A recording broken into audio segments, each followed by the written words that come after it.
नमस्कार साथियों, आप सभी का बहुत बहुत स्वागत है हमारे यूट्यूब चैनल में। दोस्तों, आज के इस वीडियो में हम लोग पढ़ने वाले हैं संधि और संधि के भेद। जी हाँ मेरे दोस्त, आज का हमारा जो टॉपिक है वह है संधि और संधि के भेद। तो आज के हम टॉपिक में पढ़ेंगे कि संधि किसे कहते हैं और संधि के कितने भेद होते हैं, और उन सारे भेद का अच्छे तरीके से हम लोग जानकारी प्राप्त करेंगे। तो मेरे दोस्त, अगर आप सभी हमारे चैनल पर नए हैं तो हमारे चैनल को सब्सक्राइब जरूर कर लीजिए, ताकि मैं जो भी वीडियो अपलोड करूं आप सभी के पास जल्द से जल्द पहुंच सके और आप सभी उस वीडियो का लाभ उठा सके। तो चलिए, समय को जाया न करते हुए हम शुरू करते हैं। तो सबसे पहले हम लोग ये जानने का प्रयास करते हैं कि संधि किसे कहते हैं। ठीक है, तो देखिए, दो वर्णों के परस्पर मेल से उत्पन्न विकार को हम लोग क्या कहते हैं? संधि कहते हैं। अगर आपसे कोई पूछे कि संधि का परिभाषा बताइए, संधि का मतलब क्या होता है, ये हमको बताइए, तो आप लोग क्या बताएंगे कि दो वर्णों के आपस में मिलने से या परस्पर मेल से उत्पन्न विकार को हम लोग संधि कहते हैं। और यहाँ पर विकार का मतलब जो होता है वो परिवर्तन होता है। क्या होता है? परिवर्तन, जो कि यहाँ पर आप सभी के समक्ष लिख दिया गया है कि संधि करने से दो वर्णों में परिवर्तन होता है। ठीक है, और यहाँ पर विकार का मतलब जो होता है वो परिवर्तन होता है। ठीक है, तो आशा करता हूँ इतना आप सभी लोगों को समझ में जरूर आया होगा। देखिए, वीडियो को अंत तक आप जरूर बने रहेंगे, वीडियो को अंत तक जरूर देखेंगे, ताकि आप सभी को किसी भी प्रकार से संधि से रिलेटेड और संधि के भेद से संबंधित कोई भी समस्याएं नहीं उत्पन्न हो। क्योंकि अधूरा जो ज्ञान होता है वो जहर के समान होता है। जब तक यदि आप पूरा तरह से यानी सही तरीके से आप जानकारी को गेन नहीं करेंगे, प्राप्त नहीं करेंगे, तो फिर कहीं ना कहीं आपको समस्या आनी ही आनी है। तो आप सभी लोग वीडियो को अंत तक जरूर देखेंगे। चलिए, और यहाँ पर देखेंगे एक शब्द जो होता है संधि विच्छेद। ठीक है, क्या होता है? संधि विच्छेद। तो संधि विच्छेद क्या होता है? तो देखिए, संधि द्वारा मिले वर्णों को अलग अलग करने की विधि को संधि विच्छेद कहते हैं। ध्यान से सुनेंगे और समझेंगे कि संधि द्वारा मिले वर्णों को अत्यंत अलग अलग करने की विधि को हम लोग क्या कहते हैं? संधि विच्छेद कहते हैं। यहाँ पर आप सभी देखेंगे एक लिखा गया है विद्यालय। ठीक है, यानी विद्या धन आलय। ठीक है, तो यहाँ पर विद्या धन जो आलय जो यहाँ पर लिखा गया है, यही आपका क्या है? संधि विच्छेद है। और ये विद्यालय जो है ये आपका क्या हो गया? संधि हो गया। ठीक है, यानी वही कह रहा है कि संधि द्वारा मिले वर्णों को अलग अलग करने की विधि को हम क्या कहते हैं? संधि विच्छेद कहते हैं। तो यहाँ पर दो शब्द मिला हुआ है, एक विद्या और एक आलय, इसको अलग कर दिया तो ये क्या हो गया तुम्हारा? संधि विच्छेद हो गया। ठीक है, अब देखिए आगे जो है आपका परमानंद। क्या है? परमानंद। तो परम धन आनंद मिला है, तो परम धन आनंद मिलकर हुआ है परमानंद।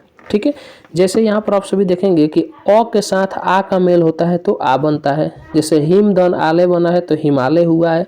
आ का मेल अ से कीजिएगा तो भी आ होगा। जैसे सेवा धन अर्थ हुआ है तो सेवार्थ हुआ है। और हरस्व ई का मेल दीर्घ से कीजिएगा तो हमेशा दीर्घ ही होता है। जैसे कि हरि धन इस इक्वल टू क्या हुआ? आपका हरीश हुआ है। आगे आप सभी को डिटेल्स में समझने के और समझने का मौका मिलेगा। तो देखिए, जब हम लोग संधि के भेद को जब हम लोग पढ़ेंगे तो विस्तृत जानकारी आप सभी लोगों को प्राप्त होगी कि अ और आ के मिलने से आ हुआ, आ और आ मिल रहा है तो आ हो रहा है, ह्रस्व ई या दीर्घ मिल रहा है तो भी दीर्घ ही हो रहा है, और दीर्घ ई और दीर्घ ही मिलेगा तो भी आपका क्या होगा? दीर्घ ई होगा। तो किस प्रकार से होगा वो संधि के भेद में आप सभी को मालूम चलेगा। आइए हम संधि के भेद के बारे में चर्चा करते हैं। तो देखिए, संधि का जो भेद होता है वो तीन होता है। कितना होता है? तीन होते हैं। पहला होता है स्वर संधि, दूसरा होता है व्यंजन संधि, और तीसरा जो होता है आपका वो विसर्ग संधि होता है। क्या होता है?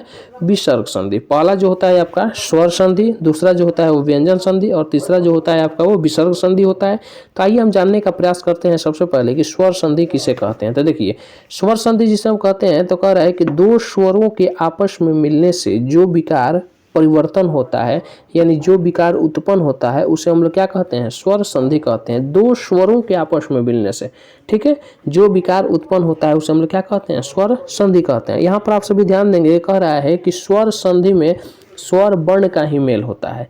और जब हम लोग स्वर संधि के जब भेद हम पढ़ेंगे तो इसको विस्तृत तरीके से समझेंगे। तो देखिए, अभी फिलहाल इतना समझिए कि कह रहा है कि दो स्वरों के आपस में मिलने से जो विकार उत्पन्न होता है उसे हम लोग क्या कहते हैं? स्वर संधि कहते हैं। और स्वर संधि में स्वर वर्ण का ही मेल होता है। तो स्वर वर्ण किसे कहते हैं? आप सभी लोग से जानते ही हैं कि स्वर वर्ण यानी जो कि आपका अ, आ, ह्रस्व ई, दीर्घ, हर्षऊ, दीर्घ इत्यादि जो है ये आपका क्या है? स्वर वर्ण का है। तो जब भी मेल होगा तो अ का आपका ई से मेल होगा, या अ का अक से मेल होगा, यानी स्वर वर्ण का मेल स्वर वर्ण से ही मिलेगा, यानी दो स्वर आपस में मिलेंगे और विकार उत्पन्न होगा तो उसे हम लोग क्या कहेंगे, स्वर संधि कहेंगे। आइए हम लोग जानने का प्रयास करते हैं कि स्वर संधि के भेद कितने होते हैं। तो देखिए स्वर संधि के 5 भेद हैं। कितने भेद हैं? स्वर संधि के जो भेद हैं वो 5 हैं। पहला जो है आपका दीर्घ संधि, दूसरा है गुण संधि, तीसरा वृद्धि संधि, चौथा यण संधि और पांचवा जो है वो अयादि संधि है। पांचवा जो है आपका वो अयादि संधि है। तो इतना आप ध्यान रखेंगे। और चलिए आगे हम पढ़ते हैं कि दीर्घ संधि किसे कहते हैं। तो दीर्घ संधि क्या होता है, तो यहाँ पर आप सभी ध्यान देंगे कि दीर्घ संधि क्या होता है। तो देखिए दीर्घ संधि यानी कि अ, आ, ह्रस्व ई, दीर्घी, ह्रस्व दीर्घ के साथ अ, आ, ह्रस्व ई, दीर्घी, ह्रस्व दीर्घ का मेल होने पर इनका रूप आ, ई, उ हो जाता है। ठीक है, यानी कह क्या रहा है इसको हम लोग समझने का प्रयास करेंगे। ठीक है, जैसे अ का मेल कह रहा है कि अ, आ, हर्षई दीर्घई हर्षऊ दीर्घऊ के साथ अ, आ, हर्षई दीर्घई हर्षऊ दीर्घऊ का मेल होता है तो इनका रूप क्या हो जाता है, आ और दीर्घी और दीर्घ उ हो जाता है। यानी कहने का मतलब क्या हुआ, जैसे देखिए अ का मेल अ से होगा तो आ होता है, जैसे सार धन अंश आपका हो जाएगा सारांश। फिर यहाँ पर अ का मेल आ से कीजिएगा तो भी आपका क्या होगा, आ होगा। जैसे 10 कह रहे हैं तो यहाँ पर अ है कि नहीं है, 100 में अ है ना जी। उसके बाद से आनन तो यहाँ पर अ और आ, और आ आया कि नहीं आया, तो यहाँ पर आ हुआ इसलिए यहाँ पर दशानन हुआ। ठीक है, अगला एग्जाम्पल हम देखेंगे। अगला एग्जाम्पल क्या कर रहा है, तो फिर कह रहा है यहाँ पर कि ह्रस्वई और ह्रस्वई का मेल कीजिएगा तो हमेशा क्या होगा, दीर्घ ही होगा। जैसे कवि इसमें ह्रस्व ईकार है, इंद्र इसमें भी ह्रस्व ईकार है, तो ये दोनों ह्रस्व ई या ह्रस्व ई मिलेगा तो ये दीर्घ ई में परिवर्तन हो जाएगा, तो यहाँ पर क्या हुआ है, कविंद्र। ठीक है, अगला है दीर्घ ई का मेल यदि ह्रस्व ई से कीजिएगा तो हमेशा दीर्घ ई ही होगा। जैसे देवी दीर्घ ई से है और इच्छा ये ह्रस्व ई से है, तो दीर्घ ई या ह्रस्व ई मिला है तो आपका दीर्घ ही हुआ है, यानी देविश्चा हुआ है, देविश्चा। ठीक है, फिर यहाँ पर है कि दीर्घ ई का मेल आप दीर्घ ई से कीजिएगा तो दीर्घ ही होगा। जैसे नदी धन ईश तो आपका क्या हुआ है, नदीश हुआ है। ठीक है, आगे के एग्जाम्पल में हम सभी देखेंगे। अगला जो है टॉपिक आपका कि गुण संधि। गुण संधि क्या है, ठीक है, तो देखिए गुण संधि में भिन्न भिन्न स्वरों का मेल होता है। इसमें अ और अ का मेल ह्रस्व ई दीर्घ ई ह्रस्व ई दीर्घ उ और री स्वरों से हो तो क्रमशः ए ओ और अर हो जाता है। यानी कहने का मतलब क्या है, यहाँ पर तात्पर्य क्या है, ये क्या कहना चाह रहा है कि यदि अ का मेल, ठीक है, यदि अ का मेल यदि आप ई से कीजिएगा तो क्या हो जाता है आपका ए हो जाएगा, या आ का मेल ई से कीजिएगा तो भी ए हो जाएगा, या अ का मेल दीर्घ ई से कीजिएगा तो भी ए ही होगा, या आ का मेल दीर्घ ई से कीजिएगा तो ए ही होगा। ठीक है, फिर आगे देखेंगे कह रहा है यदि अ का मेल आप ह्रस्व उ से कीजिएगा तो ओ होगा। ठीक है, अ का मेल दीर्घ उ से कीजिएगा तो भी ओ ही होगा, और आपका आ का मेल ह्रस्व उ से कीजिएगा तो भी ओ होगा, और आ का मेल आप दीर्घ उ से कीजिएगा तो भी आपका क्या होगा, ओ ही होगा। ठीक है, एग्जाम्पल से हम लोग समझेंगे। तो देखिए कह रहा है यहाँ पर कि अ का मेल ह्रस्व ई से कीजिएगा तो ए होगा, अ का मेल दीर्घ से कीजिएगा तो ए होगा, और आ का मेल ह्रस्व ई से कीजिएगा तो ए होगा, और आ का मेल आप दीर्घ से कीजिएगा तो ए होगा। जैसे गज धन इंद्र हुआ है, गजेंद्र हुआ है। देश देव धन ईश देवेश, राजा धन इंद्र राजेंद्र, राका धन ईश राकेश। ठीक है, अब यहाँ पर आइए कह रहा है कि अ का मेल उ से कीजिएगा यानी ह्रस्व उ से तो ओ ही होगा, और आ का मेल आप ह्रस्व उ से कीजिएगा तो ओ ही होगा। जैसे लोक धन उक्ति लोकोक्ति, महाधनुदय महोदय। ठीक है, आशा करता हूँ कि इतना आप सभी लोगों को यहाँ तक समझ में ज़रूर आया होगा, और वीडियो अच्छा लगे तो वीडियो को लाइक ज़रूर करें और एक शेयर ज़रूर लगा दें। ठीक है, तो आइए हम जानने का प्रयास करते हैं। तो देखिए आगे जो दिया है आपका वृद्धि संधि, तो वृद्धि संधि किसे कहते हैं उसको हम लोग जानने और समझने का प्रयास करते हैं। ठीक है, तो देखिए वृद्धि संधि क्या कहता है, तो वृद्धि संधि यानी कि इसमें अ और आ का मेल ए आय से होने पर आय हो जाता है, तथा अ और आ का मेल औ, उ और औ से होने पर औ हो जाता है। यानी इसके कहने का मतलब क्या हुआ, वृद्धि संधि क्या कह रहा है, यदि अ और आ का मेल ए से कीजिएगा तो हमेशा आय होगा, और अ और आ का मेल ओ से कीजिएगा तो हमेशा क्या हो जाएगा, ओ या ओ से कीजिएगा तो हमेशा क्या हो जाएगा, आपका ओ ही होगा।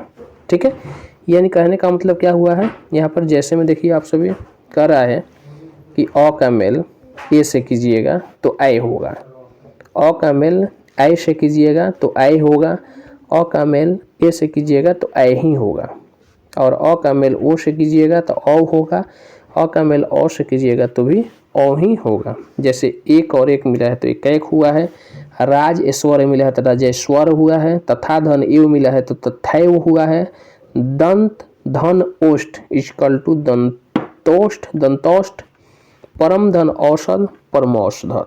ठीक है, ये आपका यण संधि।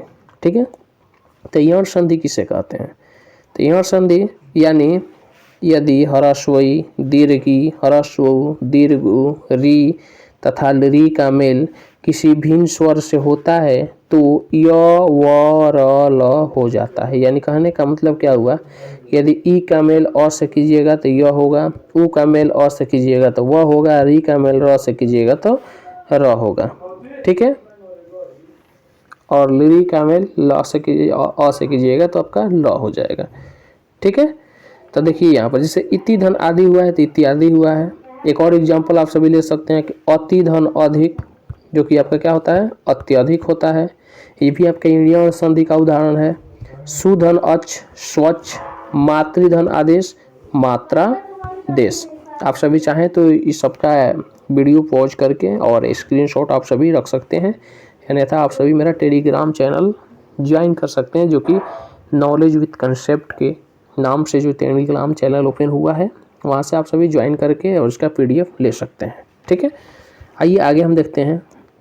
तो आगे जो है आपका अयादी संधि। तो अयादी संधि किसे कहते हैं, तो अयादी संधि है जो कि अयादी संधि में ए, ऐ, ओ और औ वर्णों का मेल अन्य समान स्वरों से हो, असमान स्वरों से हो तो ए का आय हो जाता है, ऐ का आय हो जाता है, ओ का औ हो जाता है, और औ का आव में परिवर्तन हो जाता है। जैसे ई में अ से मिला है तो आय हुआ है, और ओ का मेल अ से हुआ है तो औ हुआ है, ई का आय का मेल अ से हुआ है तो आय, और औ का मेल अ से हुआ है तो आव हुआ है। जैसे से धन अन, तो से ए है, यहाँ पर ए और अन जुटा है तो यहाँ पर अय में परिवर्तन हुआ तो शयन हुआ है। भो धन अन ओ और अ तो यहाँ पर भवन हो गया है। गय धन अक, ठीक है, यहाँ पर अंक नहीं होगा अक होगा। ठीक है, यहाँ पर अंक नहीं होगा। ठीक है, गय धन अक तो ये गायक हुआ है, और पौधन अक, ठीक है, तो ये क्या हो जाएगा आपका पावक।